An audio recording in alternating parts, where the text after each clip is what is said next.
million credit ship. Type 6 is the second cheapest Lakon spaceways ship made for trading and trading alone. No wait, mining too, if you need your life to be this delusional. Starting with the looks, as you would expect for a proper freighter, Type 6 looks like someone tried to shit out a literal brick. Sometimes this makes me wonder if designers at Lakon take inspiration from their toilet bowls. All in all, I can't complain about the design too much for a purpose-built ship, except why is there no panels on the side of the ship? Just why? Anyways, moving on to the retarded pulpit, aka cockpit. Yes, I'm recycling the joke from Diamondback's Scout review, fuck off. Anyhow, Lakon cockpits I have always loved for their openness. Seriously, for a person that spends most of his time cooked up in a literal shithouse with tunnel vision that is the lazy cockpits, it's refreshing to see more than a peephole for a window. Unlike with Diamondbacks, it makes sense to have greenhouse for a cockpit. As with freighters, you have to be able to see where you're landing. Still, Type 6 has no issues with landing, so I'm not sure if even we needed that huge cockpit. But hey, I'll take it. Now, the most important thing about this shit brick, the performance. Does it sink or float? Okay, seriously, I have some issues writing about Lakon ships. Every script turns into some single-minded abortion. Okay, I'll stop now. First notable thing about Type 6 that to me seems rather funny is its maneuverability. See, this is the cheapest medium-sized ship yet. While it's a freighter, it's more maneuverable than Viper 4 and other less maneuverable ships. That's a fucking mystery to me. Why? Just why and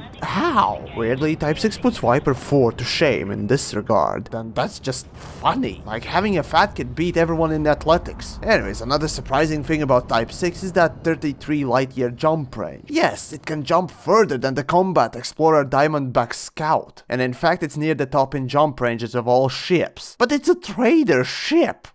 What? Not counting that large cargo capacity, with those two great aspects, it's starting to look like Type 6 is a great ship. But, yes, I like that, but here are some obvious bad parts. It has two small hardpoints, the same as Binder. For combat, it'd be like going to a knife fight with a feather duster. Only Hauler has it worse. Still, for a freighter, it's kind of expected. And yet for mining, you don't need more. Then there's the armor. In essence, you have one sheet of paper for hull armor. So if you fart too much, it'll disintegrate on its own. Sure, you can cram every compartment with hull reinforcements, then call yourself a flying brick. But even at that, you just prolong inevitable.